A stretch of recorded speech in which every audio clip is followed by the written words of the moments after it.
ನಮಸ್ಕಾರ ಸ್ನೇಹಿತರೆ. ಸಮನ್ವಯ ಸಮಿತಿ, ಕನ್ನಡವೇ ಸತ್ಯ ವೇದಿಕೆ, HSK ಸಮಗ್ರ ಪ್ರಬಂಧಗಳ ಅಭಿಯಾನ. ಪ್ರಬಂಧದ ಶೀರ್ಷಿಕೆ ಸಂಖ್ಯಾಬಲ. ಒಂದು ದಿನ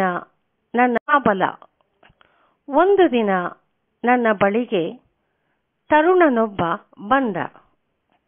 ಮಾಸಿದ ಉಡುಪು, ಬತ್ತಿದ ಕೆನ್ನೆ, ಕೆದರಿದ ಕೂದಲು, ಯಾವುದೋ ಕಚೇರಿಯಲ್ಲಿ ಗುಮಾಸ್ತೆ.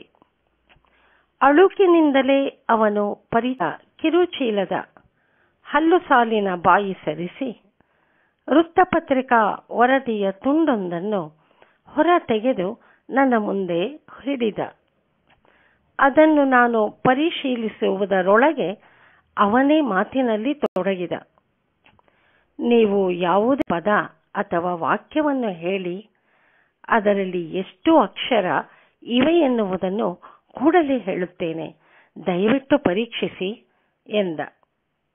ಬೇಸಗೆಯ ನಡುಹಗಲಿನ ಆ ಸಮಯದಲ್ಲಿ ಒಮ್ಮಿಂದೊಮ್ಮೆಲೆ ನನ್ನಲ್ಲಿ ಉತ್ಸುಕತೆ ಮೂಡಿತು. ಕುತೂಹಲ ಕೆರಳಿತು.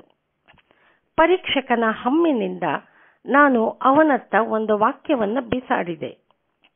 ಬೆಳುಗೊಳದ ಕೊಳದ ಬಳಿಯ ಎಳನೀರು ತಂಪು ಎನ್ನುವುದರಲ್ಲಿ ಎಷ್ಟು ಅಕ್ಷರ ಇವೆ ಹೇಳಿ ಎಂದೆ. ನಾನು ಮಾತು ಮುಗಿಸುವಷ್ಟರಲ್ಲೇ ಅವನಿಂದ ಉತ್ತರ ಬಂತು. ಅವನು 17 ಎಂದ. ನಿಮ್ಮ ಪ್ರತಿಭೆ ಅಸಾಧಾರಣವಾದ್ದು. 12. ನೀವು ಇದನ್ನು ಹೇಗೆ ಸಂಪಾದನೆ ಮಾಡಿದಿರಿ? 15. ಇದೊಂದು ಸವಾಲು. 16 ಎಂದ. ನಾನು ಮಾತಾಡುತ್ತಿದ್ದಾಗ ಆ ಯುವಕ ನನ್ನ ಮುಖವನ್ನೇ ನಿಟ್ಟಿಸಿ ನೋಡುತ್ತಿದ್ದ. ಹೇಳುವವರ ತುಟಿಗಳಿಂದ ಮಾತು ಹೊರಡುತ್ತಿದ್ದಂತೆಯೇ ಅವನ ಕಣ್ಣ ಮುಂದೆ ಆ ಮಾತಿನ ಅಕ್ಷರಗಳ ಚಿತ್ರ ಮೂಡುತ್ತದಂತೆ, ಚಲನಚಿತ್ರದಂತೆ. ಅಷ್ಟೇ ವೇಗವಾಗಿ ಆ ಅಕ್ಷರಗಳನ್ನು ಎಣಿಸಬಲ್ಲ ಅದ್ಭುತ ಸಾಮರ್ಥ್ಯ ಅವನದು. ನಾನು ಕಚೇರಿಯಲ್ಲಿ ಗೆ ಅಕ್ಷರ ಎಣಿಸಿ ಪ್ರಯೋಜನವಿಲ್ಲ. ಎಣಿಸಿ ತೃಪ್ತಿಪಟ್ಟುಕೊಳ್ಳುವಷ್ಟು ಸಂಬಳವೂ ನನಗಿಲ್ಲ. ನನ್ನ ಈ ಸಾಮರ್ಥ್ಯವನ್ನು ಉಪಯೋಗಿಸಿಕೊಳ್ಳಲು ಅಲ್ಲಿ ಅವಕಾಶವಿಲ್ಲ. ಇದಕ್ಕೆ ಎಲ್ಲಾದರೂ ದಾರಿ ತೋರಿಸಿಕೊಡಿ ಎಂದು ಆತ ಕೇಳಿದ್ದು ನನಗೆ ಗೊತ್ತಾಗಲಿಲ್ಲ. ಬಹುಶಃ ಈ ತರುಣ ಹಲವು ಶತಮಾನಗಳಷ್ಟು ತಡವಾಗಿ ಹುಟ್ಟಿದ್ದಾನೆಂದು ನನಗನಿಸಿತು. ಆಸ್ಥಾನ ಕವಿಗಳ ಆಶು ಕವಿತೆಗಳಿಗೆ ಅಕ್ಷರಕ್ಕೆ ಲಕ್ಷ ವರಹಗಳಂತೆ ಮೆಚ್ಚು ಹಣ ನೀಡುತ್ತಿದ್ದ ರಾಜರ ಕಾಲದಲ್ಲಿ ಇವನು ಬದುಕಿದ್ದರೆ ತುಂಬ ಉಪಯೋಗವಾಗುತ್ತಿತ್ತು. ಭೋಜನಂ ದೇಹಿ ರಾಜೇಂದ್ರ ಎಂದು ಪದ್ಯದ ಸಾಲೊಂದನ್ನು ಆಸ್ಥಾನ ಕವಿ ಹೇಳುತ್ತಿದ್ದಂತೆಯೇ ಇವನು 8 ಲಕ್ಷ ವರಹ ಎಂದು ಹೇಳಬಹುದಾಗಿತ್ತು. ಹಣ ಎಣಿಸಿ ಕೊಡುವುದಷ್ಟೇ ರಾಜನ ಕೆಲಸ. ಈ ಯುಗದಲ್ಲಿ ಅಂಥ ರಾಜರೂ ಇಲ್ಲ, ಆ ಬಗೆಯ ಹವ್ಯಾಸಗಳೂ ಇಲ್ಲ. ಈ ಕೆಲಸ ಮಾಡಿಸಬಹುದು. ಒಬ್ಬ ಲೇಖಕನ ಇಡೀ ಜೀವಮಾನದ ಸಾಧನೆಯ ಪ್ರತೀಕವಾದ ಕೃತಿಯೊಂದಕ್ಕೆ ಹಲವು ಸಾವಿರವೋ 1 ಲಕ್ಷವೋ ಬಹುಮಾನ ಕೊಡುವ ಅಕಾಡೆಮಿಗಳುಂಟು, ಸಂಸ್ಥೆಗಳುಂಟು. ಅಕ್ಷರಗಳನ್ನೆಣಿಸಿ ಬಹುಮಾನ ಕೊಡುವ ವ್ಯವಸ್ಥೆ ಈಗಂತೂ ಇಲ್ಲ. ಅಕ್ಷರಕ್ಕೆ ಇಷ್ಟೊಂದು ಲೇಖಕರಿಗೆ ಸಂಭಾವನೆ ನೀಡುವ ಪ್ರಕಾಶಕರಂತೂ ಇಲ್ಲವೇ ಇಲ್ಲ. ಪುಟಗಳನ್ನೆಣಿಸಿ ಲೇಖಕರು ಬದುಕಿಕೊಂಡರು. ಆದರೆ ಬಹುಮಾನ ಸಿಗದಿರಲಿ, ಪುರಸ್ಕಾರ ದೊರಕದಿರಲಿ, ಬರೆಯುವವರು ಇರುವಂತೆ ಈ ತರುಣನಂಥ ಸಂಖ್ಯಾ ವಿನೋದಿಗಳು ನಮ್ಮಲ್ಲಿ ಅನೇಕರಿದ್ದಾರೆ. ಪ್ರವೇಶಕ್ಕೆ ಬರುತ್ತಾರೆ. ಅನೇಕರು ಕಾಡಿನಲ್ಲಿ ಅರಳಿದ ಹೂಗಳಂತೆ ಹೇಳ ಹೆಸರಿಲ್ಲದೆ ಮರೆಯಾಗಿ ಹೋಗುತ್ತಾರೆ. ಒಂದೊಮ್ಮೆ ಇನ್ನೊಬ್ಬ ತರುಣ ನನ್ನನ್ನು ಭೇಟಿಯಾಗಿದ್ದ. ಅವನಿಗೆ ಓದು ಬರಹವೇ ಚೆನ್ನಾಗಿ ಬಾರದು. ಬಡತನ, ನೆಂಟರ ಮನೆಯಲ್ಲಿ ಕಷ್ಟದ ಜೀವನ. ಯಾವುದೇ ಇಸವಿಯ, ಯಾವುದೇ ತಿಂಗಳ, ಯಾವುದೇ ವಾರದ ಹೆಸರನ್ನು ಹೇಳಿ ಒಡನೆಯೇ ಅವನು ಅಂದಿನ ತಾರೀಖು ಹೇಳುತ್ತಾನೆ. 1972ನೇ ಇಸವಿ. 1972ನೇ ಇಸವಿ ಏಪ್ರಿಲ್ 3ನೇ ಶನಿವಾರ ಎನ್ನಿ. ಕೂಡಲೇ ಬರುತ್ತದೆ ಉತ್ತರ 15ನೇ ತಾರೀಕು. ಅದು ತಪ್ಪಾಗಲು ಸಾಧ್ಯವೇ ಇಲ್ಲ.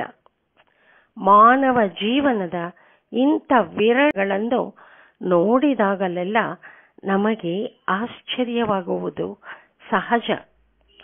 ಉಳಿದಂತೆ ತೀರ ಸಾಮಾನ್ಯ ಎನ್ನಬಹುದಾದ, ಅದಕ್ಕೂ ಕಡಿಮೆಯ ಮಟ್ಟದ್ದು ಎನ್ನಬಹುದಾದ ಮೇಧಾಶಕ್ತಿಯುಳ್ಳ ಇಂಥವರ ತಲೆಯ ಒಂದು ಭಾಗವು ಅಸಾಧಾರಣ ಶಕ್ತಿಯನ್ನು ಅಡಗಿಸಿಟ್ಟಿರುತ್ತದೆ.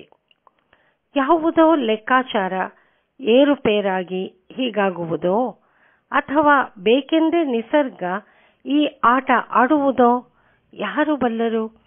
ಮಾನವನ ಇಂದ್ರಿಯಗಳ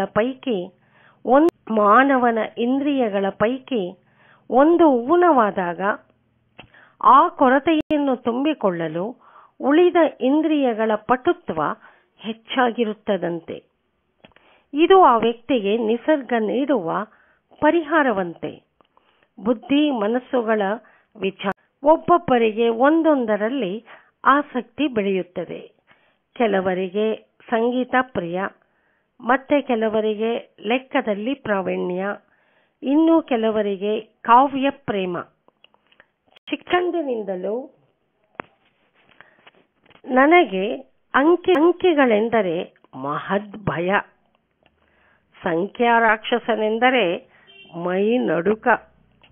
ಮೂಗಿನ ತುದಿಗೆ ಕನ್ನಡಕ ಏರಿಸಿ ಕೈಯಲ್ಲಿ ಲೇಖನಿ ಹಿಡಿದು ಅತಿ ದೊಡ್ಡ ಪುಸ್ತಕದ ಹಾಳೆಗಳಲ್ಲಿ ಹಬ್ಬಿದ ಅಂಕಿಗಳನ್ನು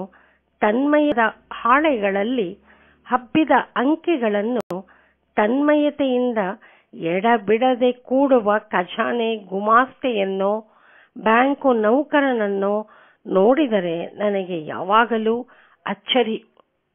ಮಂತ್ರದಂಡದ ಬಲದಿಂದ ಸಿಂಹವನ್ನು ಕುಣಿಸುವ ಸಾಹಸಿಯನ್ನು ನೋಡಿದಾಗಲೂ ನನಗೆ ಚಿಕ್ಕಂದಿನಲ್ಲಿ ಹೀಗೆಯೇ ಆಶ್ಚರ್ಯವಾಗುತ್ತಿತ್ತು. ಒಂದೂ ತಪ್ಪಿಲ್ಲದಂತೆ ಅಂಕೆಗಳನ್ನು ಕೂಡಬಲ್ಲವರು ನನ್ನ ದೃಷ್ಟಿಯಲ್ಲಿ ಪವಾಡ ಪುರುಷರು. ನನ್ನಂಥವನಿಗೆ ಈ ಎಷ್ಟೋ ಸಲ ಹೇಳಿಕೊಂಡಿದ್ದೇನೆ. ಲೆಕ್ಕಾಚಾರ ನನ್ನ ಬಾಳಿಗೆ ಎಂದೂ ಆಗಿ ಬಂದಿಲ್ಲ. ರೂಪಾಯಿಗೆ 3.25 ಪಾವಿನಂತೆ ಬೆಳಿಗ್ಗೆ 2 ಪಾವು, ಸಂಜೆ 1.25 ಪಾವು. 4 ದಿವಸ 2 ಪಾವು. 4 ದಿವಸ 2 ಪಾವು ಜಾಸ್ತಿ. 3 ದಿನ ಹಾಲಿನವಳು ಚಕ್ಕರ್. ತಿಂಗಳಿಗೆ ಒಟ್ಟು ಎಷ್ಟು ದುಡ್ಡು ಕೊಡಬೇಕು ಲೆಕ್ಕ ಮಾಡಿ ಹೇಳಿ ಎಂದು ಮನೆಯಾಕೆ ಒಂದೇ ಉಸಿರಿನಲ್ಲಿ ಚಡಪಡಿಸಿದಾಗ ನಾನು ಕಂಗಾಲಾಗಿ ಉತ್ತರ ಹೇಳಿದಾಗ ಆಶ್ಚರ್ಯಪಟ್ಟಿದ್ದೇನೆ.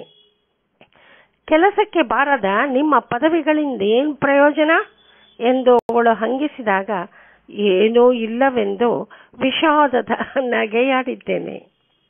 ಹೆಣ್ಣಿನ ಹಿರಿಮೆಯನ್ನು ಒಪ್ಪಿಕೊಂಡಿದ್ದೇನೆ. ಗಂಡಸರಿಗಿಂತ ಹೆಚ್ಚು ಪ್ರವೀಣರು ಎಂದು ನನ್ನ ಅನಿಸಿಕೆ. ಗಂಡನಿಗೆ ಕೊಟ್ಟ ಸಾಲವನ್ನು ಅವರು ಎಷ್ಟು ಸಾರಿ ತೀರಿಸಿದರೂ ಹೆಂಡತಿಯ ಲೆಕ್ಕಾಚಾರದಲ್ಲಿ ಮಾತ್ರ ಆ ಸಾಲದ ಹಣ ಏರುತ್ತಲೇ ಇರುವುದನ್ನು ಯಾವ ಗಂಡಸು ತಾನೇ ಅರಿತಿಲ್ಲ.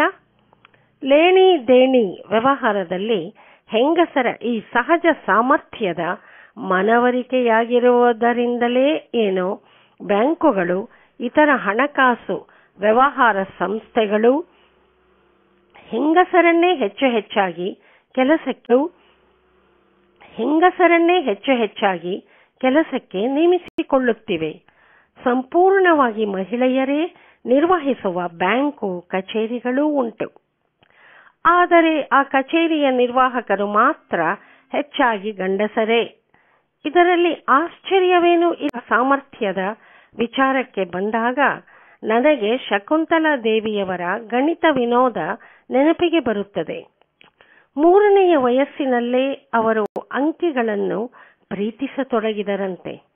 ಅಂದಿನಿಂದ ಒಂದೇ ಸಮನೆ ಅವರ ಈ ಪ್ರೀತಿ ಬೆಳೆಯುತ್ತಲೇ ಒಂದು ವಾರ ತಿಣುಕಾಡಿ ಸರಿಯೋ ತಪ್ಪೋ ಆದ ಉತ್ತರ ಪಡೆಯಬೇಕಾದ ಗುಣಾಕಾರ ಭಾಗಾಕಾರಗಳನ್ನು ಅವರು ಒಂದೇ ಕ್ಷಣದಲ್ಲಿ ಕಣ್ಣು ರೆಪ್ಪೆ ಅಲಗಿಸುವಷ್ಟರಲ್ಲಿ ಮಾಡಿ ಮುಗಿಸಬಲ್ಲರು. ಅವರು ಕೊಟ್ಟ ಉತ್ತರ ಸರಿ ಎಂಬುದನ್ನು ಖಚಿತಪಡಿಸಿಕೊಳ್ಳಲು ಪರೀಕ್ಷಕರು ಒಂದು ವಾರ ಹೆಣಗಬೇಕು. ಕಂಪ್ಯೂಟರಿನಿಂದ ಅದಕ್ಕೆ ಉತ್ತರ ಪಡೆಯಬೇಕಾದರೂ ಆ ಯಂತ್ರಕ್ಕೆ ಸಾವಿರಾರು ಸೂಚನೆಗಳನ್ನು ನೀಡಬೇಕು. ನಿಮ್ಮ ಸೂಚನೆಗಳಲ್ಲಿ ಒಂದು ತಪ್ಪಾದರೂ ಉತ್ತರ ಕೈಚೆಲ್ಲಿ ಕೂತು ಬಿಡಬಹುದು. ಕಂಪ್ಯೂಟರಿಗೂ ದಿಗ್ಭ್ರಮೆ ಹಿಡಿಸಬಹುದಾದ ಲೆಕ್ಕಗಳು ಶಕುಂತಲಾ ದೇವಿಗೆ ವಿನೋದ ವಿಲಾಸ. ಸಂಖ್ಯಾನಂದ ಎಂಬುದು ಅವರು ಬರೆದಿರುವ ಒಂದು ಪುಸ್ತಕದ ಹೆಸರು. ಸಂಖ್ಯೆಗಳಿಂದ ಅವರಂಥವರಿಗೆ ಆನಂದವಾಗಬಹುದು, ಆದರೆ ನನಗಲ್ಲ. ಅಂಕಿಗಳೊಂದಿಗೆ ಅವರು ಆಡುವ ಚಕ್ಕಂದದ ಹಲವಾರು ಉದಾಹರಣೆಗಳು ಓದಲು ಚೆಂದ. ನಾವು ಸ್ವತಃ ಮಾಡುವುದಕ್ಕೆ ಅಲ್ಲ, ನಮ್ಮಂಥವರ ಸಂಖ್ಯಾ ಭಯವನ್ನು ಬಿಡಿಸುವುದಕ್ಕಾಗಿಯೇ ಅವರು ಆ ಪುಸ್ತಕ ಬರೆದಿದ್ದಾರಂತೆ. ಅವರ ಉದ್ದೇಶ ಘನವಾದೇ, ಆದರೆ ಅದನ್ನೋದಿಯೂ ನನ್ನ ಭಯ ಮಾತ್ರ ಬಿಟ್ಟಿಲ್ಲ. ಪ್ರತಿಯಾಗಿ ಇನ್ನೂ ಅಧಿಕವಾಗಿದೆ. ಸಂಖ್ಯೆಗಳೊಂದಿಗೆ ಆಟಪಿಗೆ ಬರುವ ಇನ್ನೊಬ್ಬ ದೈತ್ಯ ವ್ಯಕ್ತಿ ಶ್ರೀನಿವಾಸ ರಾಮಾನುಜನ್. 32 ವಯಸ್ಸಿನಲ್ಲೇ ತೀರಿಕೊಂಡ ಈ ಭಾರತೀಯ ಗಣಿತಶಾಸ್ತ್ರಜ್ಞ ದೈಹಿಕವಾಗಿ ಎಷ್ಟೋ ಕೋಟಲೆಗಳನ್ನು ಅನುಭವಿಸಬೇಕಾಗಿದ್ದರೂ ಸಂಖ್ಯೆ ಧಾರಣವಾದ ತನ್ಮಯತೆ, ಸಂಖ್ಯಾ ವಿಸ್ಮಯವನ್ನರಿಯಲು ತಣಿಯದ ತೃಷೆ. ಇಂಗ್ಲೆಂಡಿನಲ್ಲಿ ತೀವ್ರ ಅನಾರೋಗ್ಯದಿಂದ ಆಸ್ಪತ್ರೆಯಲ್ಲಿ ಮಲಗಿದ್ದಾಗ ಗಣಿತ ವಿದ್ವಾಂಸರೊಬ್ಬರು ಅವರನ್ನು ನೋಡಲು ಬಂದಿದ್ದರಂತೆ. ಆಗಲೂ ಇವರಿಗೆ ಸಂಖ್ಯೆಗಳ ಅಮಲೆ. ಆ ವಿದ್ವಾಂಸರು ಬಂದಿದ್ದ ಮೋಟಾರಿನ ನಂಬರು 1729 ಅಂತೆ. ಈ ಸಂಖ್ಯೆ ತುಂಬಾ ಜಡ, ಬಲು ಸಪ್ಪೆ ಎಂದು ವಿದ್ವಾಂಸರು ಹೇಳಿದ್ದಕ್ಕೆ ಜನರು ಕೂಡಲೇ ಅದನ್ನು ನಿರಾಕರಿಸಿದರಂತೆ. ಇದೊಂದು ಸ್ವಾರಸ್ಯಕರ ಸಂಖ್ಯೆ ಎಂದು ಹೇಳಿದರಂತೆ. ಒಂದನ್ನು ಆ ಸಂಖ್ಯೆಯಿಂದಲೇ 2 ಸಾರಿ ಗುಣಿಸಿ.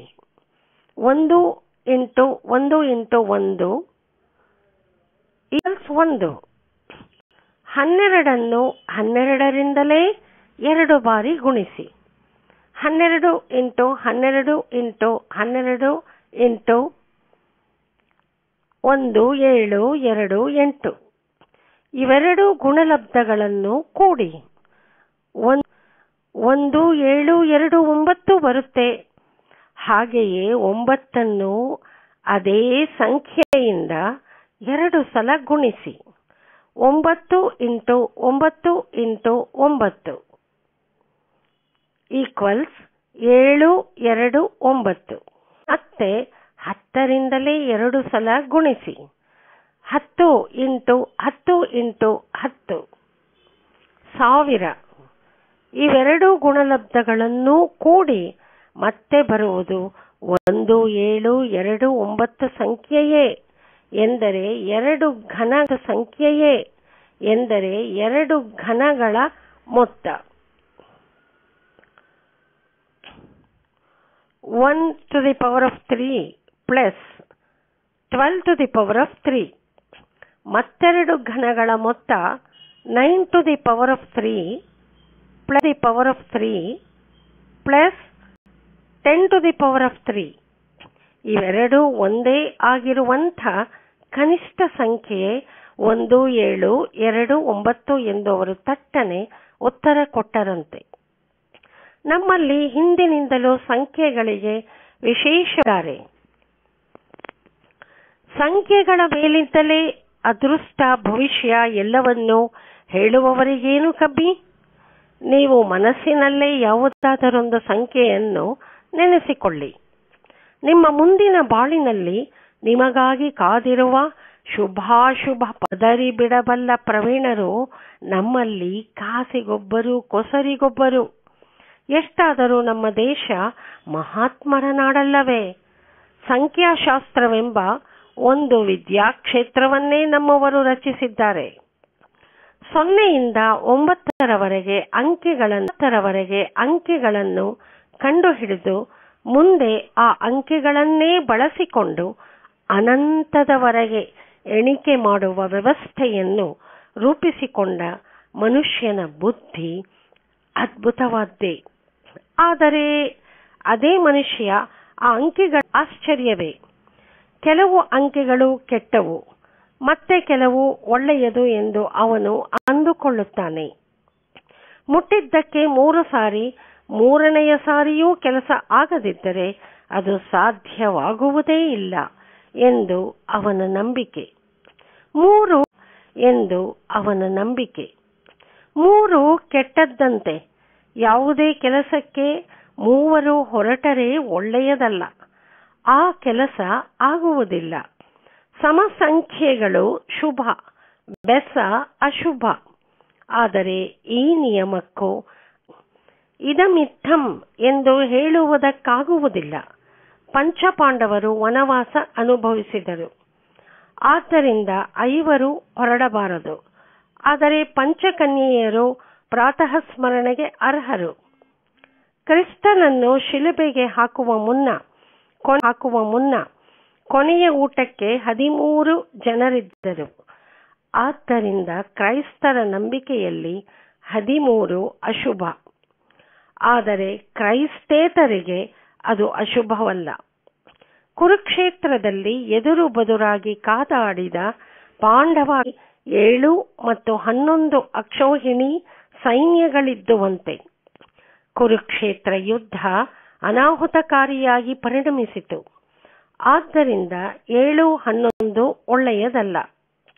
ಧಾನ್ಯವನ್ನಳೆಯುವಾಗ ಎಣಿಕೆ ಮಾಡುವಾಗ ಈ ಸಂಖ್ಯೆಗಳು ಬಂದಾಗ ಹೆಚ್ಚಲಿ ಎಂದೋ ಮೇಲೊಂದು ಎಂದೋ ಹೇಳಬೇಕಲ್ಲದೆ ಈ ಸಂಖ್ಯೆಗಳನ್ನು ಹೇಳತಕ್ಕದ್ದಲ್ಲ. ಹೀಗೆಲ್ಲ ನಮ್ಮಲ್ಲಿ ನಂಬಿಕೆಗಳುಂಟು. ಆದರೆ ಪಾಂಡವ ಕೌರವರು 7 ಮತ್ತು 11 ಅಕ್ಷೌಹಿಣಿ ಸೈನ್ಯಗಳಿಂದ ಯುದ್ಧ ಮಾಡಿದರೆ ಆ ಸಂಖ್ಯೆಗಳೇನು ಮಾಡಿದವೋ? ಪ್ರಪಂಚವೇ ಹೀಗೆ. ತಪ್ಪು ಮಾಡುವವರು ಯಾರೋ ಅದಕ್ಕೆ ಅಪವಾದ ತಟ್ಟುವುದು ಬೇರೆ ಯಾರಿಗೋ. ಎಷ್ಟೊಂದು ಬೆಳೆದಿದೆ ಎಂಬುದನ್ನು ನೆನೆಸಿಕೊಂಡರೆ ವಿಸ್ಮಯವಾಗುತ್ತದೆ. ಅಜ್ಞಾನ ಎಷ್ಟೊಂದು ಹಬ್ಬಿದೆ ಎಂಬುದನ್ನು ನೆನೆದರೂ ಆಶ್ಚರ್ಯವಾಗುತ್ತದೆ. ಸಂಖ್ಯೆಗಳನ್ನು ಹಿಡಿದು ಬಡಿದಾಡುವುದು ಒಂದಾದರೆ, ಸಂಖ್ಯೆಗಳ ಮೇಲೆ ಅದೃಷ್ಟವನ್ನು ಗುಣಿಸೊಂದು. ತಮ್ಮ ಅದೃಷ್ಟ ಸಂಖ್ಯೆಗಳು ಯಾವುವೆಂಬುದನ್ನು ತಿಳಿದುಕೊಂಡು ನಡೆಯುವವರಿದ್ದಾರೆ. ಸಟ್ಟ ಲಾಟರಿಗಳಲ್ಲಿ ತಮ್ಮ ಅದೃಷ್ಟ ಸಂಖ್ಯೆಯ ಮೇಲೆ ಪಣ ಒಡ್ಡಿ ಸೋಲುವವರು ಗೆಲ್ಲುವವರು ಅನೇಕ ಜನ. ಅತ್ಯಾಧುನಿಕ ಉಡುಪು ಆಚಾರ ವಿಚಾರಗಳುಳ್ಳವರೆಂದು ತೋರಿಸಿಕೊಳ್ಳುವ ಶ್ರೀಮಂತ ವರ್ಗದವರು ಕುದುರೆ ಪಂದ್ಯಗಳಲ್ಲಿ ತಮ್ಮ ಇಷ್ಟ ಸಂಖ್ಯೆಯನ್ನು ಹಿಡಿದು ಶಿವಲಿಂಗವನ್ನು ಮಾರ್ಕಂಡೇಯ ತಬ್ಬಿಕೊಂಡಂತೆ ಆರ್ತರಾಗಿ ವರ್ತಿಸುವುದನ್ನು ಕಂಡಾಗ ನನಗೆ ನಗೆ ಬರುತ್ತದೆ. ಅಂತೂ ಮನುಷ್ಯ ಎಂದೂ ಬದಲಾಗುವುದಿಲ್ಲ ಎನಿಸುತ್ತದೆ. ಮೋಟರಿಗೋ ಸ್ಕೂಟರಿಗೋ ಇಂಥದೇ ನೋಂದಣಿ ಸಂಖ್ಯೆ ಬರಬೇಕೆಂದು ಕಾತರಿಸಿ ಆ ಸಂಖ್ಯೆಯ ಸರದಿ ಬಂದಾಗ ತಮ್ಮ ವಾಹನವನ್ನು ನೋಂದಾಯಿಸಬೇಕೆಂದು ಕೋರಿ ಸಂಬಂಧಪಟ್ಟ ಅಧಿಕಾರಿಗಳಿಗೆ ಲಂಚ ಕೊಟ್ಟು ಆ ಸಂಖ್ಯೆಯ ಬರವಿಗಾಗಿ ಕಾಯುವವರುಂಟು. ನ್ಯೂಯಾರ್ಕ್ ಅರಳೆಪೇಟೆಯ ದರಗಳ ಅಂತಿಮ ಅಂಕಿ ಇವೇ ಇರುವವೆಂದು ಬಾಜಿ ಕಟ್ಟುವವರೂ ಇದ್ದಾರೆ. ನಾಳೆ ಬರಲಿರುವ ದರಗಳು ಯಾವುವು ಇರಬಹುದು ಎಂಬುದನ್ನರಿಯಲು ಇಂದು ಏನನ್ನಾದರೂ ಕೊಡಲು ಇಂಥವರು ಸಿದ್ಧ. ಕನಸು, ಕವಡೆ ಶಾಸ್ತ್ರ, ಹಕ್ಕಿಯ ಕಣಿ ಎಲ್ಲವನ್ನೂ ಇಂಥವರಿಗೆ ಅಂಕಿಗಳ ಗೀಳು ಎಷ್ಟೊಂದು ಹಿಡಿದಿದೆ ಎಂಬುದಕ್ಕೆ ನಾನು ಕೇಳಿದ ಒಂದು ಕತೆ ಸ್ವಾರಸ್ಯವಾಗಿದೆ. ನ್ಯೂಯಾರ್ಕ್ ಅರಳೆಪೇಟೆಯ ದರಗಳ ಅಂತಿಮ ಅಂಕಿಗಳನ್ನು ಊಹಿಸಿ ಹೇಳುವ ಪಣ ಒಡ್ಡುವ ಪರಿಪಾಟಿ ಇದ್ದ ಒಬ್ಬ ಕಂಡ. ಅವನು ಬೀದಿಯಲ್ಲಿ ನಡೆದು ಹೋಗುತ್ತಿರುವಾಗ ಅಪಘಾತಗಳ ಮೇಲೆ ಅಪಘಾತಗಳಾದವು. ಅಬ್ಬಬ್ಬಾ, ಎಷ್ಟೊಂದು ಅಪಘಾತ! ಒಂದೇ ಎರಡೇ ಎಂದುಕೊಂಡು ಅವನು ನಡುಗಿದ. ಆ ವೇಳೆಗೆ ಕನಸು ಹರಿದು ಸಟ್ಟಾಗಿ ಸೂಚಿಸಬೇಕಾದ ಅಂಕಿಗಳು ಹೊಳೆದಿದ್ದವು. 1, 2 ಎಂದು ಅವನು ಹಾಕಿದ. ಬಹುಮಾನ ಬಂದಿತ್ತು. ಈ ಕತೆ ನಿಜವೋ ಸುಳ್ಳೋ ಗೊತ್ತಿಲ್ಲ. ಆದರೆ ಅಂಕಿಗಳ ಗೀಳು ಹತ್ತಿಸಿಕೊಂಡು ಇಂಥವರು ಪಡುವ ತವಕವನ್ನು ಕಂಡಾಗ ನಾನು ಎಷ್ಟೋ ಸಾರಿ ಅಯ್ಯೋ ಎಂದುಕೊಂಡಿದ್ದೇನೆ. ಪಾಂಡವರು ಪಗಡೆಯಾಡಿದರು, ನಳಮಹಾರಾಜ ದ್ಯೂತವಾಡಿದ. ಇವೆಲ್ಲ ಅಂಕಿ ಮಗ್ಗಿಯ ಕುಣಿಲೆ. ಇವು ಅವರಿಗೆ ಅನರ್ಥ ಪರಂಪರೆಗಳನ್ನೇ ತಂದೊಡ್ಡಿದವು. ಬರಲೊಲ್ಲದ ಅದೃಷ್ಟದ ಪ್ರಾಪ್ತಿಗಾಗಿ ಅನೇಕರು ಪಡುವ ಕಷ್ಟದಲ್ಲಿ ಅರ್ಧವನ್ನು ಪ್ರಾಮಾಣಿಕ ದುಡಿಮೆಗಾಗಿ ವಿನಿಯೋಗಿಸಿದ್ದರೂ ಅವರು ಖರ್ಚಿಲ್ಲದೆಯೇ ಎಷ್ಟೋ ಐಶ್ವರ್ಯ ಸಂಪಾದಿಸುತ್ತಿದ್ದರೇನೋ. ಆದರೆ ಮಾನವನ ಸ್ವಭಾವವೇ ಹೀಗೆ. ಇಂದಿನದು ಸುಖವಲ್ಲ, ನಾಳೆ ಬರುವಂಥದ್ದು ಸುಖ. ನಮ್ಮದು ನೆಮ್ಮದಿಯ ಬಾಳಲ್ಲ. ನೆರೆಯವರು ಅದ್ರಿಗೂ ಆ ಅದೃಷ್ಟ ಬರಬೇಕು ಎಂದು ಬಾಳೆಂಬ ಕಾಡಿನಲ್ಲಿ ಸದಾ ತೊಳಲಾಡುವುದೇ ಇಂಥವರ ಹಣೆಬರಹ. ಮನುಷ್ಯ ಅನುಕೂಲಕ್ಕಾಗಿ ಯಾವುದನ್ನು ಸೃಷ್ಟಿಸುತ್ತಾನೆ, ಅದಕ್ಕೆ ಗುಲಾಮನಾಗುವುದು ಬಲು ಸೋಜಿಗದ ಸಂಗತಿ. ಸೃಷ್ಟಿ, ಆದರೆ ಅದಕ್ಕೆ ಅವನಿಂದು ಗುಲಾಮ. ಸಂಖ್ಯೆಗಳಿಗೆ ಮಣಿಯದೆ ಅವನ್ನೇ ಕುಣಿಸುವವರನ್ನೂ ಅವುಗಳಲ್ಲಿ ಹೊಸ ಹೊಸ ಪ್ರಯೋಗ ನಡೆಸುವವರನ್ನೂ ನೋಡಿ ನಾನು ಅನೇಕ ಸಾರಿ ದಂಗು ಬಡಿದಿದ್ದೇನೆ. ಯಾವ ಫಲಾಪೇಕ್ಷೆಯೂ ಇಲ್ಲದೆ ಸಂಖ್ಯೆಗಳ ಸೊಬಗಿನಲ್ಲಿ ಮುಳುಗಿ ಹೋಗುವವರು ಪುಣ್ಯವಂತರು. ರಾಮಾನುಜರಂತವರ, ಶಕುಂತಲಾದೇವಿಯಂತವರ ಪೀಳಿಗೆ ಬೆಳೆಯುತ್ತಲೇ ಇದೆ. ಇವರ ಸಮಸ್ಯೆಗಳು ಅನಂತವಾಗಿವೆ. ಉದಾಹರಣೆಗೆ, ನನ್ನ ವಿಜ್ಞಾನಿ ಮಿತ್ರರು ದಿನಕ್ಕೊಂದು ಹೊಸ ಸವಾಲನ್ನು ನಮ್ಮ ಮುಂದೆ ಇಡುತ್ತಿರುತ್ತಾರೆ. ಅದನ್ನು ತಲೆಗೆ ಹಚ್ಚಿಕೊಂಡು ಚಿಂತಿಸುತ್ತಾರೆ ಎಂದು ಅದರೊಂದಿಗೆ ಆಟವಾಡುತ್ತಾರೆ. ಇನ್ನು ಯಾವುದೇ ಸಂಖ್ಯೆಯಿಂದ ಗುಣಿಸಿ ಗುಣಲಬ್ಧದ ಅಂಕಿಗಳನ್ನೆಲ್ಲ ಕೂಡಿ ಅಂತಿಮವಾಗಿ 9 ಬರುತ್ತದೆಯಲ್ಲವೇ, ಆದ್ದರಿಂದ 9ರ ಮಹತ್ವ ನೋಡಿ ಎಂದು ಅವರು ಒಂದು ದಿನ ಹೇಳುತ್ತಾರೆ. ಇನ್ನೊಂದು ದಿನ ಅವರು ನನ್ನ ಮುಂದೆ ಬೇರೊಂದು ಸಮಸ್ಯೆಯನ್ನೊಡ್ಡುತ್ತಾರೆ. 0ಯಿಂದ ಹಿಡಿದು ಮುಂದಕ್ಕೆ ಅಂಕಿಗಳನ್ನು ಹೇಳಿ ಎಂದು ಅವರು ಎನ್ನುತ್ತಾರೆ. 0, 1, 2, 3, 1, 2, 3 ಎಂದು 9ರವರೆಗೆ ನಾನು ಎಣಿಸುತ್ತೇನೆ. ಆಮೇಲೆ 0 ಬರೆದು ಅದರ ಹಿಂದೆ 1 ಹಾಕಿದರೆ 10 ಬರುತ್ತದೆ. 2ನೆಯ ಅಂಕ ಪ್ರಾರಂಭ. 10, 11 ಇತ್ಯಾದಿ ಎಣಿಕೆಗೆ 10 ಆಗುತ್ತದೆ ಅಲ್ಲವೇ ಎಂದು ಅವರೆನ್ನುತ್ತಾರೆ. ಮಾನವನಿಗೆ ಒಂದು ವೇಳೆ 5ರವರೆಗಷ್ಟೇ ಎಣಿಕೆ ಗೊತ್ತಿದ್ದರೆ ಅವನೇನು ಮಾಡುತ್ತಿದ್ದ ಎಂದು ಅವರು ಪ್ರಶ್ನೆ ಹಾಕುತ್ತಾರೆ. 0, 1, 2, 3, 4, 2, 3, 4, 5 ಎಂದು ಎಣಿಸುತ್ತಿದ್ದ.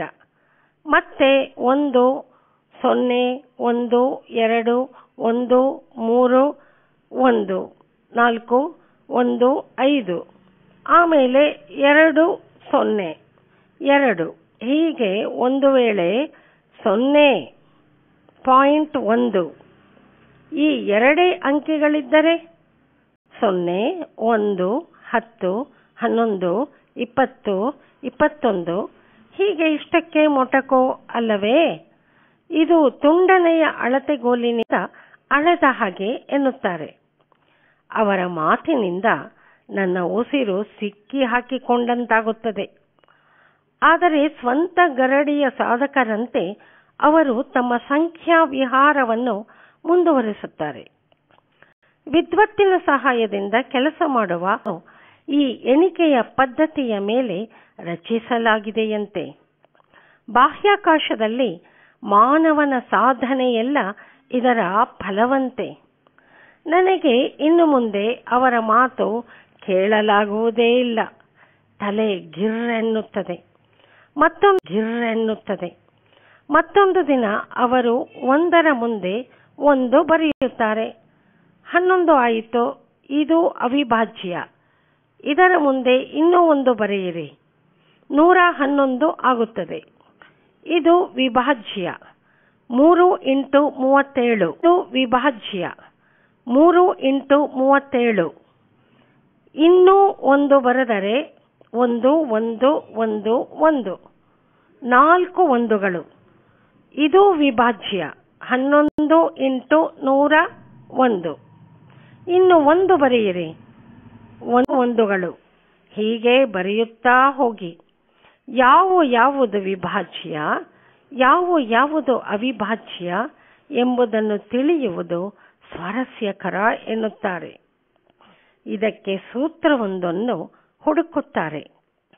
ಒಂದರ ಮುಂದೆ 17 ಸಲ ಬರೆದರೆ ದೊರಕುವ ಸಂಖ್ಯೆಯೇ ಈ ಶ್ರೇಣಿಯಲ್ಲಿ ಈವರೆಗೆ ದೊರಕಿರುವ 4ನೆಯ ಅವಿಭಾಜ್ಯ ಸಂಖ್ಯೆಯಂತೆ. 1031 ಸಲ ಒಂದನ್ನು ಬರೆದರೆ